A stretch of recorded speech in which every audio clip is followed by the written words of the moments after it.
is 6 wins out of 6 for Real Madrid.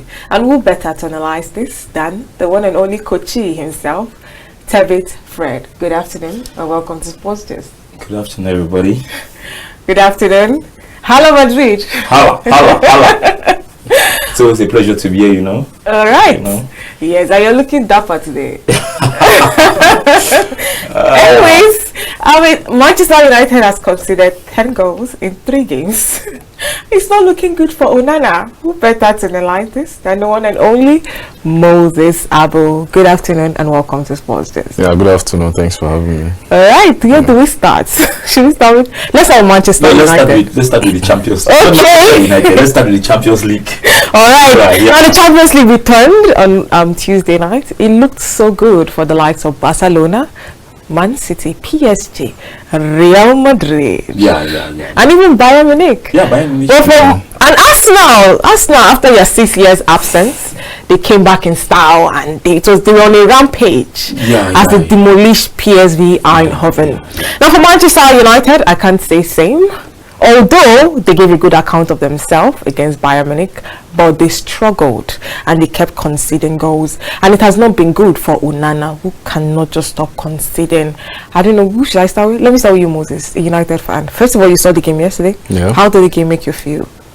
Well, I feel so disappointed because we lost the game. So you can't expect me to feel. You can't expect me to feel happy. I had a conversation with my United fan earlier. You can't expect me to. And he talked about the fact that they fought well. You can't expect me to feel happy, but the thing is, when you look at Manchester United going into the game, me for one, I never, saw us winning the game. Do you understand? Because the way we started the season there's nothing too encouraging about the team. It's like they are struggling to find a rhythm. Do you understand? They've struggled defensively, going forward, creating chances, scoring goals. They've struggled as a team, not just Onana. Onana just happened to be a scapegoat, right now, because right now he's distracting people from seeing faults in other players as well. Okay. I've seen some players who really did so well for Manchester United last season, but this season is like, they are not stepping up a bit, and players like that, I'm sorry to say, Casemiro at some point was lost in that game. Eriksen as well. Do you understand? And it was so evident yesterday that we can't continue to, use the likes of Bruno Fernandes, Casemiro, and Eriksen in that midfield.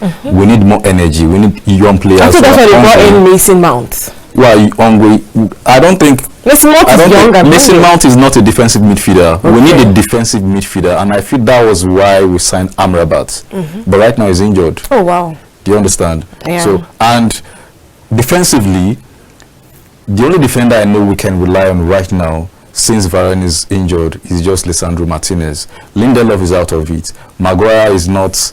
Is no-go area for Man United. Johnny Evans is a 35-year-old defender who we can rely on. Maguire said he wants to fight for his place in Manchester United. He's free to fight for his place. He has a contract with Manchester United, so he has the right to say he wants to fight for his place. Do you understand? But with what he has done so far, Maguire is not a defender that Manchester United can rely on in times like this.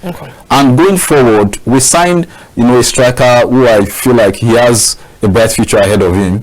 But we need midfielder who can feed him with the ball. And we saw it yesterday. We saw a glimpse of him against Brighton as well, even though his goal was disallowed. Do you understand? So we just need, I feel like as a team, they need to work together as a team. Not just a player, the whole team are not, playing too well. Something is wrong. Do you get? And when you look at Onana as well, Onana has considered a lot of goals. There's no doubt about that. Yeah. And he made a mistake, he made an error in the first goal that went in yesterday. He should have saved the ball. Saved the ball. And after the match, he came out and he apologized and stuff like that. But that doesn't necessarily take away the fact that the damage has been done already. So now going forward as a team, they only need to stick together, as a team. If they want to turn the season around, they need to stick together and make sure that we don't turn to a laughing stock like some other clubs who have spent billions of pounds and we don't have to go there. Let's speak to United and let's talk about Chelsea though. Anyways, Onana has taken full responsibility of the feat to back. When you look at Onana as well, Onana is a ball-playing goalkeeper. So I'm guessing that's why Man United brought him into the team. So now is that what United need though? So Man United can play from the back. Do you understand? But when you look at Dige saved us so many times. You know, not just last season, but for the past 10 years, he saved us. But when you look at tactical wise, Dige is not a goalkeeper who can play with his feet the way Onana does. And I feel like that was why we brought him in. But the coach failed to bring in defenders who can play along with Onana, who can protect him. And I feel like that's what Manchester United lacked. Because yesterday, or will I say, ever since we started the Premier League, you know, most times when our defender gets the ball, instead of them to go forward, they'll play a back pass to Onana. It's like they don't have the confidence to push forward. And we saw that it was evident in those Bayern Munich defenders yesterday, the likes of Kim Min-jae and the rest. Once they get the ball, they don't play back to their goalkeeper. They push forward and they protect the goalkeeper, which was lacking in Manchester United defense. So aside the mistake that Onana did, the defenders too really exposed him and they made him vulnerable, not just yesterday but ever since we've started the Premier League this season, you know. So I feel like Manchester United don't have the defender who can play along with Onana, you know, when it comes to them playing from the back.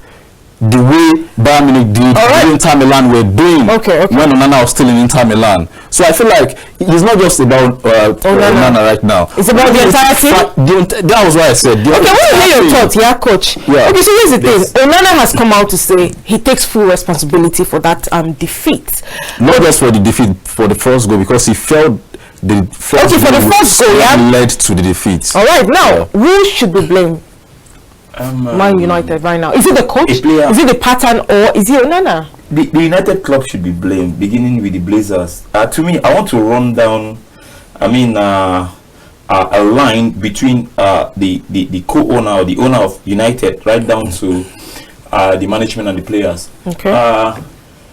In football, we always say that you cannot plant granite and then you harvest perhaps corn or cassava. So what you sow is what you reap. Sure. So beginning with the Blazers, they wanted to sell United. United had too many issues after that. We saw the likes of Greenwood, you know, with his issues with girlfriend. Now is Anthony with the issues of girlfriend still. You know, all those things are things that are not supposed to be in a decent club. That is out of the pitch, now get into the pitch. A player comes up and tells you, I'm sorry, I made a mistake. Good. And I align with what he said earlier. You cannot buy a keeper that plays with the leg. Onana has proven himself in too many places. He was in the Barcelona Academy where he proved himself in the youth league. He went to Ajax. He refused Barcelona because Barcelona was coming with Stege. He said, no, I can't stay behind Stege. I'm better than Stege, and he's better. He left there, went to Ajax, won trophies, you know, proved himself. Left Ajax, went to Inter, proved himself up to twice in the semi-finals and the finals of the Champions League. He was in the finals, in the semi-finals with Ajax against Tottenham. Tottenham knocked them out. He went to Inter, he was in the finals. You know, he's a good keeper. Like I always say, there's no bad player. A player begins to come bad when the management doesn't manage the player well anymore. There's no bad player. Every player, even Maguire, that people keep saying this, that. Maguire is a good player. If you look back in the days in Leicester when Maguire played, you see Maguire. You understand? And then now, another issue with the management, Manchester United, you go for coaches. Keep going for coaches. When Ole Gunnar said he needed a defender, they brought in an attacker. Now, they needed an attacker, they are bringing in a midfield. I don't understand what is going on. It's simple. Give the coach what he wants. And the issue about these big teams is not about changing coaches. Madrid, my club, we tried that once and we almost misfired. And then we said, no, Ancelotti, you stay. Till when you feel like it's okay. We wanted Zidane to come back. Zidane said no. You understand? To me, Manchester United would have stick with Ole Gunnar because Ole Gunnar did a good job bringing up a new team, trying to bring in youthfulness in the team. And then all of a sudden, boom, is out. Now you brought in Erik Ten Hag. Ten Hag is a good coach. Yeah, we saw him in Ajax. The Ajax League is inferior than the Premier League. Yeah. We should take note of these things when we begin to recruit coaches. His tactical approach is not a bad approach, perhaps to some other people, but his tactical approach, to me, I don't know if it's based on pressure from the management or it's based from pressure from the players, because I don't see how you have a player like Garnacho. He's young. And you put it on he's bench, talented. You're starting Pelistri. And he's very, very provocative in the attack. Yeah. And then you decide to keep that on the bench. And you bring him perhaps, in matches, you bring him perhaps 5-10 minutes. It's not good. Ten Hag had a tactical approach to this game and made him. And then there's something too. There's something you said. There's something you said that they brought in Onana so that they can play from the back. Yes. You don't play from the back. Transmission from the back to the midfield, from the midfield to the attack has to last at least 8 minutes. From the back, it must be between 2 to 3 minutes to take the ball there, because it's a danger zone. Any mistake there, boom, it's a goal. It's good, we are professional, that's why we put it to 5 minutes. 5 minutes, you can do it. But it's not to play there. It's to organize. To build up. Yes, it's to organize. And how do you organize that? How do you organize from the defense and then you transmit the ball to the midfield? From the midfield, you transmit to the attack so that we can at least score a goal. The difference between A and B in a football match is goal difference. If you care, you pass the ball 1,000 times. If you can't hit my net, the back of my net, forget about it. Once I score you, it's over. That's it. And Manchester United, they struggled yesterday. I couldn't believe my eyes trying their comeback. It was good, and I love the fact that Onana is representing Africa. That's what people face to understand. Yeah, sure. And once a black keeper falls down, it pains the entire Africa. It looks like we don't have. Look like in those days of Toman Kono, Peter Rufai, even Yimba, all those great keepers. Mendy just did his own. It proves that Africa is developing. It's moving, ahead. So once Onana falls, to me, I just look at the match and I said, well. And then when I saw his interview this morning, I was on YouTube, and then I saw his interview. And I said, okay, it's good. It's maturity, taking responsibility. That's part of responsibility. Yeah, I let the team down. It's but normal. And like I always say, United made a mistake sending away the gear, because Onana feels so comfortable. A keeper in any team, a keeper who feels comfortable, or any player, not only keeper, any player who feels comfortable at a particular position, will end up dropping down the team. But once you have those challenges, this guy is coming up, you have to step up your game. The likes of in Madrid, we brought in Brahim Diaz. Brahim Diaz is to push either Rodrigo or Valverde, to extremes. And now you see the guys. You look at the last 5 minutes additional time, the last 10 minutes of the game. We were pressing, and then Well, to be honest, when we saw that draw, were you are a United fan? Yeah. Did you honestly believe United could beat Bayern Munich? For me, I believe we can beat Bayern Munich, because even if you look at the setup yesterday, we could see that if Man United were so good, they would have beaten Bayern Munich yesterday. I want to agree with you because they kept conceding, and they would have capitalized on that. United, history in football is a fundamental factor. Yeah. United in the Champions League has won Bayern, I think, twice. If I'm not mistaken, twice. I think when United won that treble in 1999, they beat Bayern in the final. Perhaps in a group stage. Yeah, and Bayern Munich is a team that is the most, dangerous team, unpredicted. They're very, very unpredictable. Bayern Munich. Sure. Remember what they did to Barcelona? They actually spelled Barcelona. And even Arsenal. With goals. Arsenal can tell you. You understand? So even Arsenal will tell you. Yeah. So Bayern, all what Bayern is doing is, once they score in those early minutes, forget, you keep conceding, unless you do something extraordinary. If not, it's over.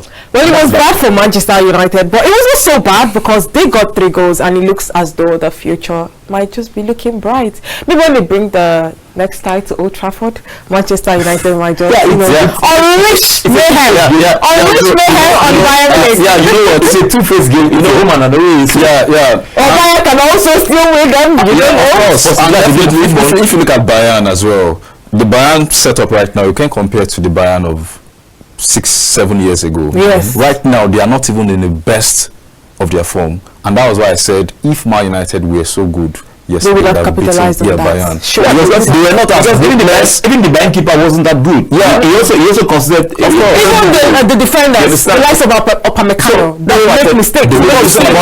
Football is all about capitalizing on your opponent's mistake and causing the havoc. Well, while United couldn't capitalize on their opponent's mistake, Arsenal were ruthless against PSV Eindhoven. Yes, let me start with you, Moses. Now, Arsenal has been out of the UCL for 6 seasons. Now they are back. They are back in style. I don't know what to say about Arsenal, but I want to hear your thoughts on Arsenal. Well, Arsenal have been doing so well. Yeah. They've been impressive, not just this season, last season, even though they tried so well to win the EPL, but it was beyond their reach, and Manchester City really showed them that it's not something that you can just get so easily like that. Do you understand?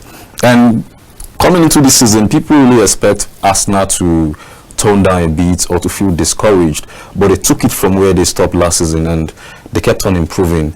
But will they be able to cause havoc in the Champions League? I doubt it. All right. Do you also doubt it? Because when you look at the dynamics in the Champions League, experience plays the part as well. And when you look at the likes of the so-called big ones, the likes of Bayern Munich, the likes of Real Madrid, you look at them, even when they are not in the best of form, what makes them stand out is the experience. They really know what Champions League is all about. This is not your league. This is the Champions League, the biggest sporting stage in Europe. And do you say Europe in the world, in my opinion? Okay, maybe in the world. So the way they will translate that on the pitch will be a whole lot different than the way Arsenal are going to do it. No matter how good Arsenal can be. Yeah. They have a whole lot of exciting players, young players who are so hungry to play football, and they are doing so in the Premier League. But this is Champions League, and I don't think they will be able to stand shoulder to shoulder, with the likes of Real Madrid, Barcelona, and Manchester City. Please, let's not forget Man City. No, Manchester City is off the picture this season. It's difficult. I told you guys. You think it's going to be difficult? The only team that can win the Champions League back to back, or perhaps back to back, is Madrid. I said this almost 15 years ago, that only Madrid, from what I'm seeing, from my own analysis, only Madrid can do that. I mean, it's too early. It's too early to start predicting, But are you saying? Are you giving it to Real Madrid this season? Yes. Just give till the end of this group stage, and then we'll talk about that. Now it's so open. Everybody can do what definitely. The Champions League is for the big boys, and to see the big boys is after this first phase. After this pool stage. We move now to the knockout. That's when you discover who are the bigger boys. All right. Now everybody's a big boy. Sure. Well, as for Arsenal, I think Arsenal is Arsenal have about maybe 5 players who've actually played the African champion, the European Champions League. We have Thomas Partey, Odegaard. While he was in Real Madrid, he played I think 2 times. The Champions League. He was brought in. We have this one from Chelsea, Havertz. We have is it Havertz? Havertz, we have Declan Rice. Yeah, we have Declan Rice. Never played Champions League. Okay. We have. I'm counting the players who play Champions League. We have this other one. I think Odegaard. Yeah, Odegaard played twice. He has played Champions League twice. So we have a bit. I think 3 to 5 players in Arsenal who played the Champions League. Jesus has played for Man City. Gabriel Jesus has played for Man City. So I think Arsenal has, as it stands, Arsenal has a young team. In Europe, Arsenal is the only young team in the Champions League that can actually cause chaos. Because even till date, my team, Real Madrid, we regret the sale of Odegaard. Now that Modric is going out, Odegaard would have been a perfect replacement for him. I mean, they can always get him back. Yeah, we can get him back, but with the current situation and with the management, Arteta himself is a coach that doesn't like Madrid. And the reason that player, it's not going to be easy. I want to believe for the right man. I feel like if he wants to no, Madrid is a powerhouse. Is the summit of football. Any player want to come, even he himself, Odega will push to come. Yeah, definitely. But it doesn't work out well. Just like in January we'll be receiving Mbappe. Let me tell you, maybe you don't. It's an inside info. In January we'll be receiving Mbappe. Mbappe will be coming to Madrid. We'll keep tabs on that one. No, we don't doubt it anymore. Unless something else. Unless it's obvious Mbappe wants to go. Yeah, he wants to come because he knows that's the only place he can win the Champions League. Okay. And if he wins the Champions League, he gets into the archives. I mean, you come to Chelsea. We won the Champions League before. We can do it again. We can give you the Champions League. Mbappe, come to Chelsea. Chelsea is not even in any place playing the Champions League. Not like even in any place. What is happening with you? Not in Europe. In the first page of the Premier League, the top 10, they are not even there. So how do you want? No, we are currently languishing in 14th position. Yeah. But in football, like I say, anything and everything can happen. Yeah. But let's talk about Man City. Now, Man City has won the league 3 years in a row, and they're on course to win it for the 4th year. Who is going to stop them? And they're doing well. They're also doing well in the Champions League, although their opponent gave them a scare in the first half. But like my friend will always tell me, when you play Pep Guardiola and he goes to the dressing room and comes back, it's gone. It doesn't work all the time. We saw against Inter of Milan, against Barcelona. Yeah. When he went to the dressing room, he even went to the dressing room twice and came back. Nothing. For So this Man City team, they seem to be doing it well. And they get it right. They have the team. Sorry, they have the team that can take them to win the Champions League again. Yeah. Sure. But there's a whole lot of something I'm seeing. Like. You see, teams like Man City and the number of matches they are going to play this season, in addition with the number of matches they played last season, they don't have that what it takes to be that Madrid. To be that Madrid with, I mean, Zidane then. They don't have it 3 years in a row. Yeah, they don't have it. One, I told you guys, Haaland scored too many goals last season. Yeah. This season is going to be different. And it's all about consistency. He's scoring though. He's scoring. Yeah. But it's not like, you can imagine when Ronaldo was doing that thing. Ronaldo did it for 15 years. You can imagine. Now, if Ronaldo could do it for 15 years, why can Haaland replicate? Because Haaland doesn't have what it takes. He doesn't have what it takes. And what does it take, though? It takes a lot of commitment in training, both in the session. I want to hear from Moses. You have something? Yeah. It doesn't have what it takes because right now, I'm sorry to say, when you talk about consistency, you mentioned Cristiano Ronaldo and Lionel Messi. Do you understand? Forget about the talent. Ronaldo once said it. Talent is not enough, but the hard work. That's it. Can Haaland keep up with being consistent in him being hardworking? It's a big question. I think Haaland can. It's not hard work. Even he himself. Do you understand? One day we were talking about strikers, and you asked me that who will you bench? Would I bench? Who would I start? I told you if I have Haaland and Suarez, I'll start Luis Suarez in place of Haaland. Yeah. Luis Suarez is an all-round striker. Do you understand? Yeah, sure. He's very mobile. Haaland is just there, like he knows when and how to be inside the box 18. He has a position. He has a positioning, but anything outside of that, he's not that good. He reads the game very well and has good position in Haaland.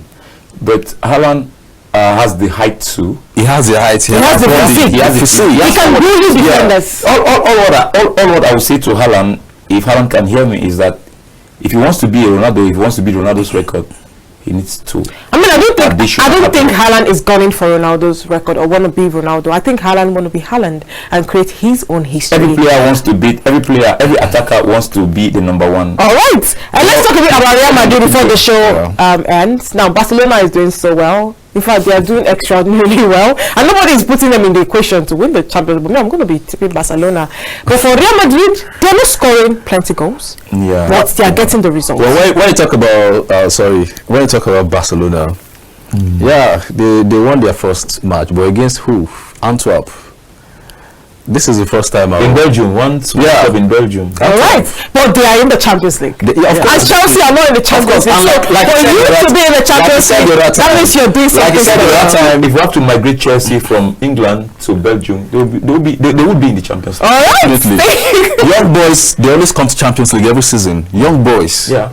Well, it's looking good for Real Madrid too. Although they are not scoring too many goals. With Real Madrid is we are facing a bit of challenges right now. Yeah. Number one, our number one player, I should say number one because he's the number one. That's Vinicius. Vinicius is injured. But there's Bellingham and he's doing the job. And Bellingham will do more of that if Vinicius is in. Well, I'm tipping Real Madrid to go far in this particular competition. Thank you so much, guys. Our time is already fast spent. Thank you, Moses. Thank you, Coach. Let's do this again. Same time, same station. I remain Dearest Number. Do have a wonderful day.